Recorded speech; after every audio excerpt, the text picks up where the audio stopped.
But we have a custom in our family that when a new baby is coming into the world, that we actually take the afterbirth and we go out into the woods and we bury it with an offering by a maple tree. And the maple trees are considered the tree of life. And of course, you can actually get food out of a tree, so it's a practical statement, but it's a spiritual one too.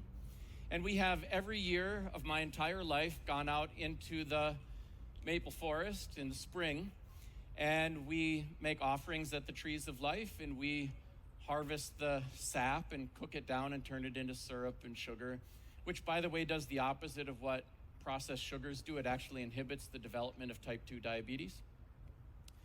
And this is something that my mom did in her family throughout her entire life, and her mom, and so forth through the generations. So when we go out there with my family, sometimes we have 5 generations in the same family out there doing this activity. And I watch my kids making offerings at the trees where their placentas are buried.